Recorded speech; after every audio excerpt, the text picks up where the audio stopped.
Bonsoir à toutes et à tous. Merci d'être avec nous à l'occasion de cette conférence qui est organisée à la Cité des Sciences dans le cadre de la campagne Octobre Rose qui vise à sensibiliser au dépistage du cancer du sein. Le cancer du sein, c'est une maladie qui concerne chaque année en France près de 59 000 femmes. Et rappelons que détectés à un stade précoce, 9 cancers sur 10 peuvent guérir, 9 cancers du sein sur 10 peuvent guérir. Donc plus que jamais, il y a une vie avant, pendant et après la maladie. Et ce soir, nous allons donc nous intéresser à une question qui est essentielle pour les jeunes femmes. Comment préserver sa fertilité lorsque les traitements contre le cancer la mettent en péril? Quelles sont les techniques les plus récentes qui sont disponibles pour ces femmes? Comment s'y préparer? Comment choisir? Et puis, est-ce que la parole des femmes est assez entendue au cours de ce parcours? Pour en discuter, nous sommes avec vous. Monsieur, vous êtes le professeur Michael Greenberg. Bonjour. Bonsoir.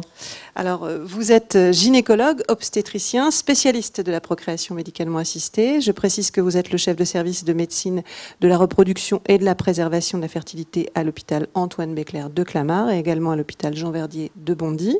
Alors, professeur Greenberg, il me semble que c'est vous qu'on voit au tout début du documentaire de Prune Nourrie.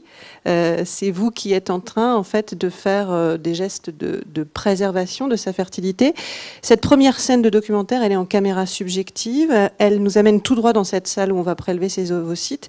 C'est pas vraiment un hasard, à mon avis, si Prune Nourrie choisit de montrer ce parcours de la fertilité dès le début, parce que c'est quelque chose, en fait, qui arrive très tôt dans le parcours des femmes qui sont diagnostiquées. Oui, bon, après c'est un choix de Prune d'avoir voulu initier par cette séquence, mais c'est vrai que ça arrive vite et ça arrive très vite, peut-être même trop vite des fois pour les femmes parce que c'est très compliqué. Quand on vient d'avoir l'annonce d'un cancer du sein chez une femme jeune, bon, les mots qu'on associe malheureusement très vite à cancer, c'est la mort. Et pour les femmes jeunes, elles vont devoir se projeter, et on va les projeter très rapidement vers la vie après le cancer. Et la vie après le cancer, c'est éventuellement le fait de pouvoir avoir des enfants avec leurs propres ovules, le fait de pouvoir transmettre génétiquement son patrimoine, et donc d'avoir cette chance de pouvoir procréer en transmettant sa génétique. Et le problème, c'est que nos techniques, on en reparlera après, doivent être faites très rapidement et en général avant la chimiothérapie. Et du coup, il y a ce télescopage temporel d'idées de mort et d'idées de projection vers la vie et la transmission à un enfant qui est très très compliqué à gérer pour ces femmes. Oui, donc elles peuvent venir quelques jours après, quelques heures même après l'annonce d'un diagnostic? On a tout fait, mais globalement, c'est quelques jours après. Ça l'est d'autant plus maintenant. Au tout début, quand j'ai commencé cette discipline, c'était pas du tout démocratisé et les oncologues n'étaient pas du tout au fait de ça. Donc on a été obligé de les pousser un peu à se projeter dans... Voilà, on a des techniques pour essayer d'aider ces femmes à avoir des enfants plus tard. C'est pas une fatalité, on n'est pas obligé juste de subir les traitements et de croiser les doigts après, et nous de les récupérer des années plus tard quand elles n'arrivent pas à être enceintes et de n'avoir rien à leur proposer, parce que les ovaires sont détériorés par les traitements. Et du coup, on les voit maintenant, ils se sont habitués, ils ont compris que très tôt le diagnostic fait, il fallait qu'ils nous réfèrent ces patientes pour qu'on discute, pas forcément de faire et de mettre en place des techniques, mais en tout cas de leur donner une information par rapport à la fertilité post-cancer. Et de là, elles choisissent de faire ou de ne pas mettre en place des techniques de préservation de la fertilité. Encore faut-il qu'elles soient faisables, parce que c'est pas toujours possible. Alors, combien de femmes sont concernées par ces traitements d'oncofertilité? Je crois qu'il y a à peu près 3000 femmes de moins de 35 ans qui sont soignées pour un cancer du sein en France chaque année. Oui, c'est ça.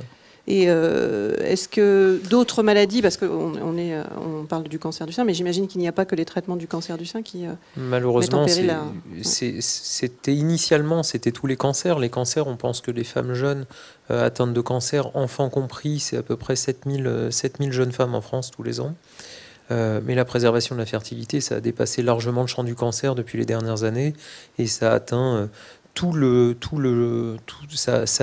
ça s'est fait sur tout un pan de la vie médicale qui pouvait impacter la fertilité, c'est-à-dire l'endométriose, des chirurgies répétées au niveau des ovaires, qui pouvaient atteindre le stock d'ovules et le faire diminuer. Et donc on a commencé à proposer de la préservation de la fertilité pour ces femmes-là.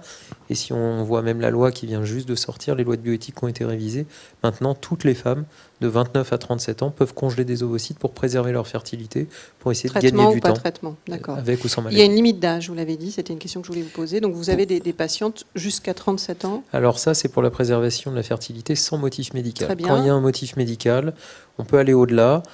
Globalement, il est quand même entendu qu'au-delà de 40 ans, c'est pas forcément une bonne idée pas forcément de les recevoir, s'engager. mais en tout cas de leur proposer des techniques, parce que la qualité des ovules et des gamètes que peuvent produire ces femmes-là est malheureusement trop altérée et on leur donne pas vraiment de chance. Alors justement, on va entrer un peu dans le vif du sujet avec la technique en elle-même. Quelle est la technique classique qui est proposée aux femmes actuellement qui veulent préserver leur fertilité ? Alors, pour les femmes qui sont demandeuses de mettre en place des techniques, le plus classique et le plus simple pour nous, c'est de congeler des ovules, congeler des ovocytes. Ça fait appel. Il y a 2 stratégies thérapeutiques pour arriver à ça. La première et la plus conventionnelle, c'est celle d'administrer des hormones pendant 10 à 15 jours. C'est en fait faire exactement ce qui se passe dans une fécondation in vitro. Pour les couples qui n'arrivent pas à avoir d'enfants, les femmes reçoivent des injections d'hormones pendant 10-15 jours pour booster le système, faire en sorte que là où habituellement elles ne produisent qu'un seul ovule tous les mois, on va leur en faire produire plusieurs. Et là, on va les récolter au bloc opératoire pour les prélever. C'est la première image du film. C'est ce que je suis en train de faire sur Prune, où je prélève par voie vaginale des ovocytes. Et donc ces ovocytes peuvent être congelés. C'est la technique qui aujourd'hui reste le gold standard. Sauf que dans le cancer du sein, c'est une maladie qui est hormonodépendante. Et donner des hormones dans un contexte où on a les hormones qui pourraient faire flamber la tumeur ou faire flamber la maladie cancéreuse, et éventuellement, il a été pensé beaucoup de choses, mais y compris qu'on pourrait faire changer de stade une maladie localisée, la transformer en maladie généralisée à cause de nos hormones. On a développé aussi des techniques sans stimulation ovarienne.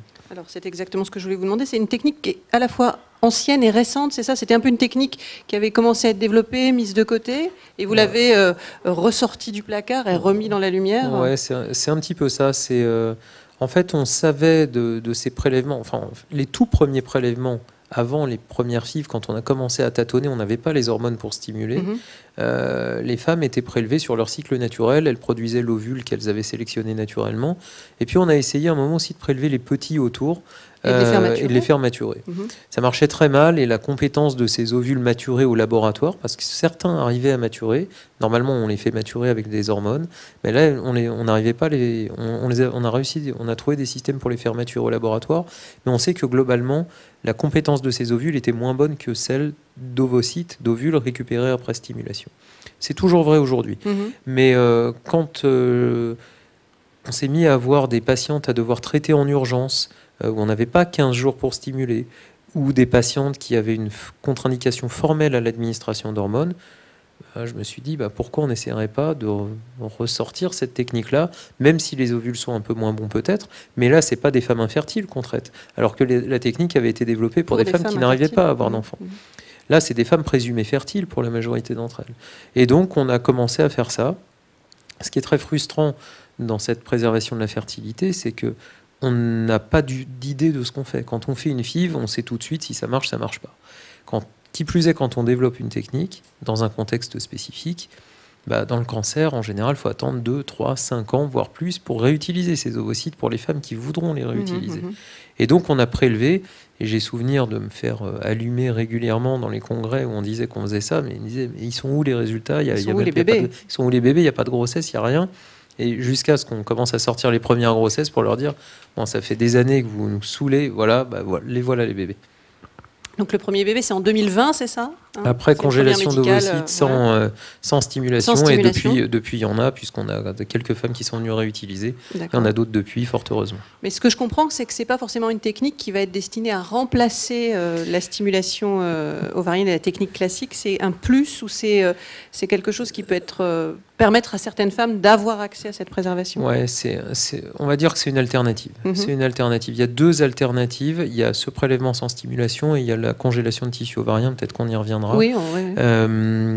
Mais le gold standard, parce que c'est ce qui donne le plus de chance aujourd'hui, c'est de pouvoir stimuler une femme et lui prélever des ovocytes. Parce que les ovocytes qu'on va congeler sont directement maturés dans leur environnement ovarien. C'est ce qui marche le mieux. Maintenant, quand on n'a pas le choix, on essaie de trouver des alternatives. Alors quand est-ce qu'on n'a pas le choix? Faute de temps, ou quand les oncologues nous mettent une contre-indication formelle à la stimulation. Ben voilà, donc là, on essaie de chercher autre chose. Et il y a une autre technique, c'est-à-dire, il y a parfois, on n'a pas le choix parce qu'en fait, les ovocytes ne sont pas matures, parce que pour de toutes jeunes filles qui ne sont pas encore pubères ou à peine. Et là, il y a encore donc une troisième technique qui a été développée pour elles au départ. Alors, qui a été développée, pas forcément pour elles, mais qui avait été développée aussi pour des adultes, des femmes qui avaient des protocoles de chimiothérapie extrêmement castrateurs, pour lesquels on savait que de toute façon, il n'y avait plus de fonction ovarienne derrière. C'est des femmes qui étaient ménopausées d'office à tous les coups. Donc là, on s'est dit, il n'y a pas grand-chose à perdre. Pourquoi on n'enlèverait pas un ovaire ? Donc c'est une intervention chirurgicale qu'on appelle une célioscopie. On met une caméra au niveau du nombril, on fait 2 petits trous un peu sur les côtés comme l'appendicite sur 1 cm. On passe des instruments et on dissèque les 2 attaches de l'ovaire pour sortir l'ovaire. Là, on va mettre en pièces cet ovaire, on va prendre la partie toute périphérique, ce qu'on appelle la corticale, et faire des petits fragments qu'on va congeler. C'est du tissu. Quand on congèle un ovule, c'est une cellule. Quand on congèle un fragment de tissu ovarien, c'est un tissu avec dedans des milliers, potentiellement, d'ovocytes qui sont dedans, d'ovules, très immatures. Et l'objectif, c'est pour ces femmes qui, initialement, étaient des femmes qui n'avaient plus du tout de fonction ovarienne, eh bien, de leur regreffer ce tissu au niveau de l'ovaire restant qui n'était plus fonctionnel ou dans cette zone-là, pour que finalement ces fragments ovariens, après décongélation et après greffe, reprennent une activité d'ovaire à minima, avec des réapparitions de règles et des grossesses naturelles qui pouvaient survenir. D'accord. Et donc pour les femmes qui ont un traitement très jeune ou pour des raisons médicales qui ne peuvent pas avoir les autres techniques, ça fonctionne aussi? Il y a des bébés qui sont nés comme ça dans le cadre de alors traitement la première grossesse, c'est 2004, donc ça remonte un peu. Il y a à peu près 200 enfants nés dans le monde issus de cette technique. Avec cette technique. Pour le cancer du sein, elle est quand même beaucoup moins fréquente parce qu'on reste sur le gold standard de la stimulation quand on le peut. Donc on a parlé un peu des résultats, où sont les bébés. C'est quelque chose aussi qu'on doit vous demander beaucoup, que les femmes doivent vous demander. Quelles sont les chances d'avoir un enfant si j'utilise cette technique?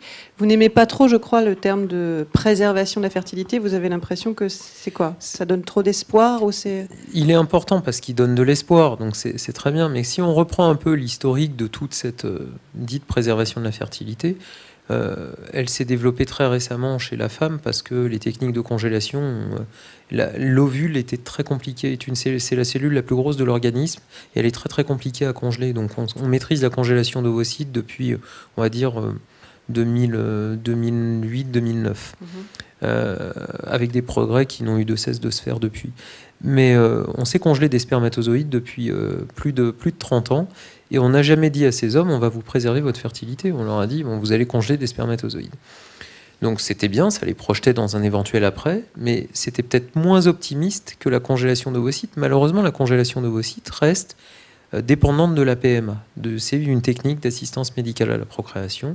Et malheureusement, les taux de succès de la PMA, c'est loin d'être 100%. C'est pas du tout des garanties. Donc c'est très bien de vouloir projeter ces femmes dans un après très positif, mais dire on va vous préserver votre fertilité, on espère préserver leur fertilité, elles espèrent préserver leur fertilité, mais je crois qu'aujourd'hui on leur préserve des gamètes comme on le fait, ou des ovules, ou du tissu ovarien, mais malheureusement, on ne fait que ça pour l'instant. Et pour certaines d'entre elles, on aura préservé leur fertilité. Alors, je veux revenir justement sur ce que vous disiez pour la préservation de la fertilité des hommes. Ça fait très longtemps. Est-ce que dans le parcours du traitement du cancer des hommes, est-ce que eux aussi, systématiquement, ça leur est proposé? Ça l'est plus systématiquement chez les hommes que chez les femmes à cause de la simplicité de la technique ou Alors oui, pour plusieurs motifs. Déjà, la congélation de sperme, ça fait plus de 30 ans, donc ça a eu le temps de se développer.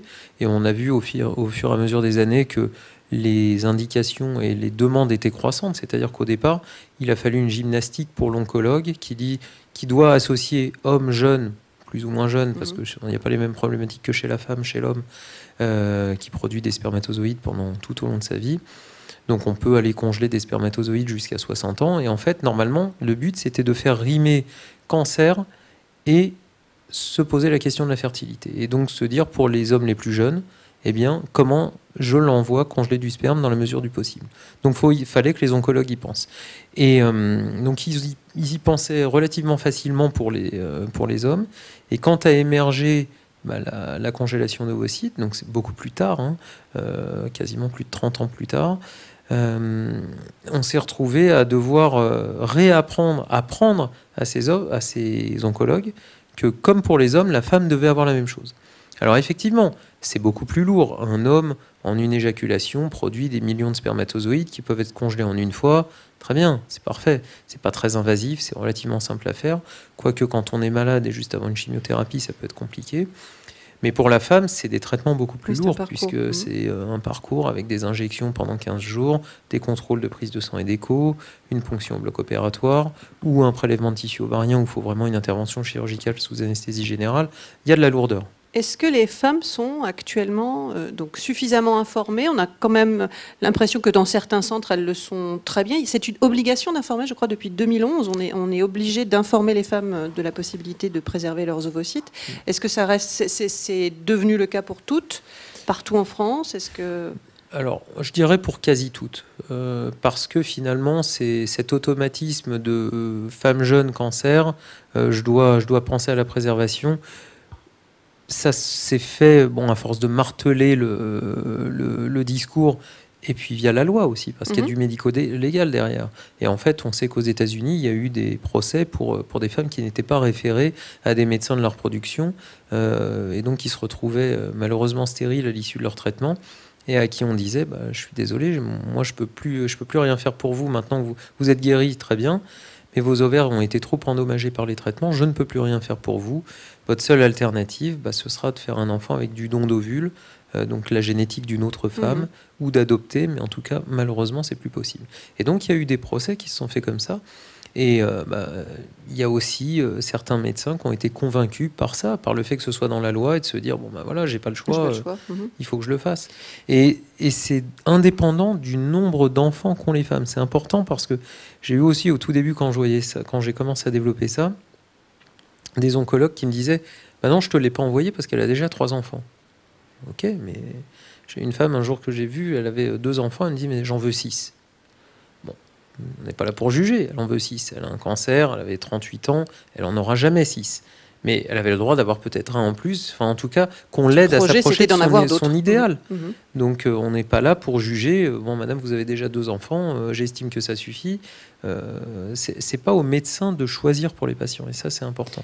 Il est là pour accompagner. C'est un point justement qui est important. Comment est-ce qu'on fait pour, quand on est une femme, pour donner son avis éclairé? C'est-à-dire que on a parfois l'impression que les oncologues vont vouloir préserver le sein plus que la fertilité, alors pour des raisons qui peuvent s'entendre de leur point de vue. Comment est-ce qu'une femme peut justement s'impliquer, donner son avis éclairé encore une fois? C'est très compliqué. C'est une excellente question parce qu'en fait, c'est une problématique quotidienne pour nous. Alors j'ai souvenir encore une fois quand j'ai commencé à développer cette partie oncofertilité, quand j'arrivais, parce que c'était un gros travail au départ pour en mettre ça dans la tête des oncologues. J'ai souvenir de m'être fait accueillir dans un très gros centre parisien par le responsable des pathologies mammaires qui me dit mais on s'en fout, c'est pas la question. Nous on est là on va sauver la femme, on est là pour lui sauver la vie. Qu'est-ce que tu viens nous parler d'enfants et de bébés? C'est pour dire à quel point ça pouvait être compliqué, parce que effectivement, ils sont dans la vie, la mort. Nous, on est dans la vie, mais pas le même type de vie, la vie après. Et pendant très longtemps, beaucoup d'oncologues sont restés un peu sur leur position de dire voilà. Donc moi, je vais essayer de faire au mieux d'un point de vue oncologique, mais ça, on est tous d'accord. Il n'y a pas de doute. Moi, je ne suis pas là pour faire prendre des risques à la femme d'un point de vue oncologique. Si on me dit tu la stimules pas, je sais que c'est sûrement mieux pour elle, mais si je ne dois pas le faire parce que j'estime ou on estime que c'est trop risqué pour elle, bien entendu qu'on ne va pas le faire. Le projet, pour avoir des enfants, il faut être en vie, c'est la base. Donc on ne va pas lui faire prendre des risques, des sur-risques pour qu'elle ne le soit pas. Donc, en revanche, on a eu beaucoup de situations où les oncologues disaient j'ai 2 stratégies de traitement, soit la chimiothérapie première, donc avant la chirurgie, chimiothérapie puis chirurgie, et une autre stratégie qui était chirurgie, j'enlève la lésion et je fais de la chimiothérapie après. Pour les femmes jeunes, il y a eu beaucoup d'oncologues pendant longtemps. On a dit je vais vous faire des traitements de chimiothérapie première pour faire fondre un peu la tumeur, pour qu'elle soit plus petite, pour que je puisse vous faire une chirurgie derrière qui soit moins délabrante, que j'ai pas à vous enlever le sein. D'accord. Sauf que, parallèlement à ça, nous, on savait que il nous disait, OK, moi, je vais lui faire cette stratégie de chimiothérapie première, comme ça, pour son sein, ce sera mieux pour elle, d'un point de vue physique et sur son image corporelle, on sera moins délabrant. Mais en revanche, je dis, OK, très bien, mais pour sa fertilité, c'est moins bien. Parce que tu vas me dire que si tu lui fais une chimiothérapie avant, tu vas pas vouloir que je la stimule, je lui donne des hormones alors qu'elle a encore sa tumeur dans le sein. Donc quand la tumeur a été enlevée, en général, ils n'ont pas de problème à dire, il n'y a pas de problème, il n'y a aucun souci pour donner des hormones, tu peux la stimuler, tu fais ce que tu veux, tu lui congèles des ovules.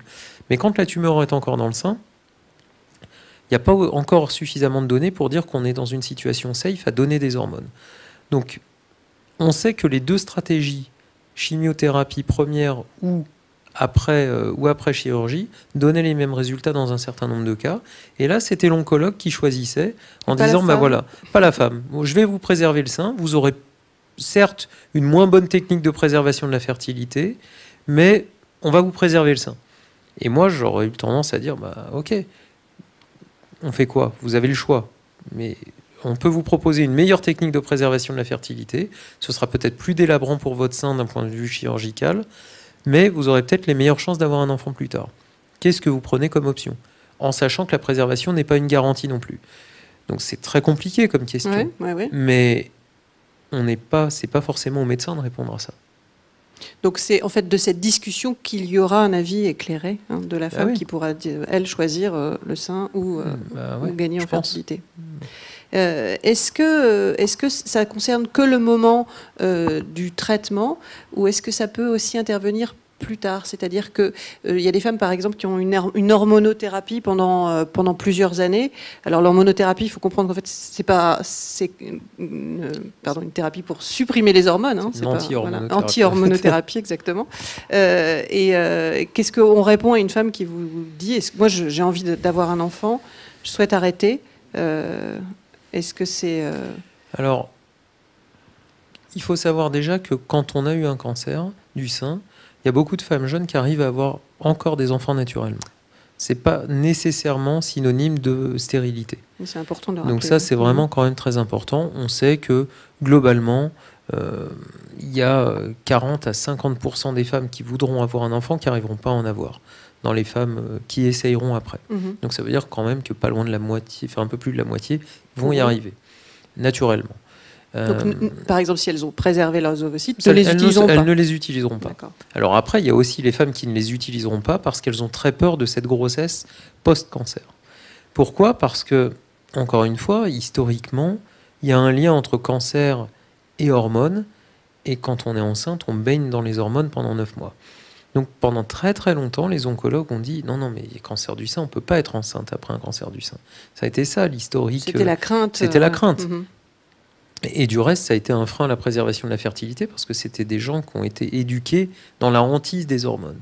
Et donc, il y a eu des études qui ont commencé à se faire pour dire que, en fait, la grossesse, quand on a pris son traitement, quand on a complété son traitement, eh bien, c'est des femmes qui n'ont pas plus de risque de survie, de récidive, qui n'ont pas plus de risque de mourir de leur cancer derrière, quand on les comparait à des femmes qui n'avaient pas eu de grossesse. Et donc, on s'est aperçu, même d'ailleurs, que c'était peut-être mieux d'avoir un enfant parce que c'était un meilleur pronostic derrière, il y avait moins de risque de rechute. Donc, on est complètement convaincu de ça. Mais là, il y a une pression différente maintenant. C'est que les femmes, parce que ces données-là de safety, de rassurantes, c'est pour des femmes qui ont fait 1 an de traitement avec de la chimio, etc. Et quand elles doivent avoir de l'hormonothérapie, 5 ans d'hormonothérapie. Les femmes veulent plus forcément attendre 5 ans d'hormonothérapie et elles veulent que, déjà certaines ne la prennent pas parce que ça a des effets secondaires, il y en a qui ne veulent pas les avoir. Et le gain de l'hormonothérapie, on va dire, c'est sur les 2 premières années. C'est pour ça évite un peu les rechutes. Et après, on a encore du gain, mais il est moins évident. Donc certaines femmes disent, bon voilà, j'ai fait mes 2 ans d'hormono, je veux un bébé, j'ai 41 ans, j'estime que c'est maintenant, je ne vais pas attendre encore 2 ans d'avoir 43, 44. Je préfère prendre un petit risque, arrêter l'hormono, peut-être prendre un petit risque, parce qu'encore une fois, si la grossesse peut avoir une capacité à réduire pour partie aussi les taux de récidive. On l'explique ça? On peut l'expliquer biologiquement? Très mal. Non. Alors, on ne sait pas bien si c'est lié à la grossesse en tant que telle ou si ça sélectionne des femmes qui étaient de meilleurs pronostics au départ qui vont accepter d'être enceintes. C'est le doute qu'on a toujours. Mais le fait est que ces femmes-là, quand elles vont venir faire une demande, on va discuter avec l'équipe oncologique, on va s'assurer que la situation est contrôlée d'un point de vue mammaire et qu'il n'y a pas de problème de récidive ou de choses comme ça. Et à partir de ce moment-là, on va essayer d'affiner la stratégie pour voir à quel moment on arrête l'hormono. Donc, de plus en plus, les oncologues sont ouverts à écouter les femmes, et c'est très important, qui ont cette question, et de dire, bon ben voilà, ok, de la même manière que tout à l'heure, bon ben là, il y a un petit sur-risque si tu arrêtes l'hormono au bout de 2 ans ou de 3 ans, mais tu as le droit de le prendre, et a priori, tu n'auras pas on peut t'autoriser la grossesse en ayant compris que peut-être que tu prends un petit sur-risque par rapport à ça. Plutôt que de te faire encore attendre, là où tu n'as pas forcément envie d'attendre. Et c'est encore une fois un choix éclairé, c'est-à-dire qu'une fois que la femme a l'information, elle peut donner son avis. Oui, c'est important. Est-ce qu'on peut revenir sur l'actualité encore assez récente, sur le Covid? C'était simplement parce que j'avais l'impression, on a beaucoup dit qu'il y avait une grande amélioration sur la prise en compte de la préservation de la fertilité. Pourtant, quand il y a eu le premier confinement, ça a été quelque part, ça a été un coup d'arrêt pendant quelques semaines ou quelques mois, je ne sais pas, vous allez me le dire, à la préservation. Est-ce que ça vous a semblé être un peu comme un retour en arrière? C'est comme si de nouveau on vous disait c'est pas si important que ça. En fait, on a compris que la fertilité était vraiment pas quelque chose d'essentiel. Alors on peut le comprendre, hein. C'est une maladie reconnue par l'OMS, hein, l'infertilité. On peut comprendre que ce soit pas vital, en tout cas au sens premier du terme. Mais quand il y a eu le premier confinement, tout s'est arrêté. Alors effectivement, il y a eu la panique, c'était panique partout, hein. Donc on peut éventuellement essayer de l'expliquer comme ça. Mais ils ont fermé tous les centres de reproduction. Ils ont dit la PMA, c'est pas le problème, là, donc on fait plus venir les gens dans les hôpitaux.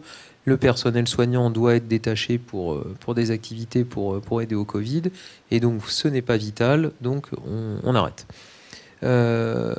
Donc là, on a dit, mais ok, mais il y a des femmes qui ont des cancers, et ok pour arrêter les traitements d'infertilité lambda, mais peut-être pas les urgences où, en gros, une fois que la chimio a démarré, on ne peut plus les reprendre après, c'est mort. On ne peut plus rien faire, et les dégâts seront faits par la chimio, on ne peut pas intervenir après. Et pendant 3 semaines, sur ces 2 mois d'arrêt complet de la PMA en France, on a eu 3 semaines sur la région Île-de-France où on n'a pas pu prélever des femmes qui pour autant avaient des cancers, parce que l'agence régionale de santé avait mis n'avait pas fait le distinguo entre cancer et infertilité lambda. C'était terrible. Ouais, c'était terrible. Mais de ce combat-là, parce qu'en fait, ça a aussi été médiatisé. Il y a eu aussi. On a été obligés. Voilà, les médecins, mais aussi les femmes, de monter au créneau. On a été obligés de le médiatiser parce que, en plus, il y avait des disparités régionales. À l'époque, c'était la région Grand Est et l'Île-de-France qui étaient les plus touchées. Et c'est là qu'ils ont tout arrêté, alors que dans les autres régions, une femme qui avait un cancer avait la possibilité de congeler ses ovocytes. Donc il y avait quand même, la PMA était arrêtée partout, mais pas pour la congélation, pas pour la préservation de la fertilité. Donc ça voulait dire que si j'avais une patiente, je pouvais l'envoyer à Nantes pour aller faire congeler ses ovocytes, alors que c'était interdit. Il n'y avait personne, il faut s'imaginer, hein, à ce moment-là, il faut se rappeler, il n'y avait personne dans les hôpitaux, hormis dans les unités Covid, il n'y avait personne dans le service. Accueillir une femme ou 2 ou 3 par jour, c'était pas une salle d'attente avec 200 personnes où il y avait des risques de contamination, où tout le monde aurait pris les précautions. Donc, ils ont mis sans doute malheureusement trop de temps pour le comprendre, puisqu'il y a quelques dizaines de femmes qui n'auront jamais eu accès à ça et qui le regretteront sans doute. Mais ils l'ont compris ensuite. Ils l'ont compris, pas toutes, je pense, parce que je pense qu'il y a un moment où ça peut être compliqué de le comprendre, puisque nous, on ne l'a jamais vraiment compris. L'interdiction et l'arrêt, on ne l'a jamais compris. D'accord, mais ils ont compris, je veux dire qu'il ne fallait pas recommencer, puisque les fois suivantes, ça n'a pas été le cas. C'est ça que je voulais dire. Écoutez, je pense que si une femme actuellement a un cancer du sein, est-ce qu'on peut dire qu'elle est, je reviens sur ce point, quasiment certaine qu'elle sera informée? où est-ce qu'elle doit, et est-ce qu'il y a des endroits où on peut se renseigner plus qu'ailleurs Je crois qu'aujourd'hui, maintenant en France, globalement, la couverture est plutôt bonne. D'accord. Puisque dans toutes les régions, il y a des centres qui ont développé l'oncofertilité. Alors, souvent en province, c'est sur la grande ville et il y a pour autant le cancer est partout. Mais donc il faut des fois faire un peu de route pour avoir accès à cette préservation de la fertilité, ou même ne serait-ce qu'avoir accès à cette information. Ceci étant, il y a la téléconsultation qui s'est développée, donc on arrive à trouver. Mais en tout cas, oui, je crois qu'aujourd'hui, globalement, j'ai l'impression que la couverture est bonne, et ce qui est quand même très, très appréciable en France, c'est que c'est sans discrimination par rapport aux moyens. C'est-à-dire que c'est pas payant, c'est pris en charge intégralement par la sécurité sociale. Donc ça veut dire que qu'on ait de l'argent, qu'on n'ait pas d'argent, on aura le droit d'avoir accès à ça et de pouvoir avoir un enfant. Ce qui est quand même une chance inouïe qu'il n'y a pas du tout dans les autres pays. Donc les femmes sont informées et la couverture est globalement bonne. Ouais. Très bien, professeur Grimberg, je vous remercie beaucoup. Et puis, je remercie la Cité des Sciences pour avoir organisé cette conférence sur le thème de la préservation de la fertilité dans le cancer du sein. Merci à vous.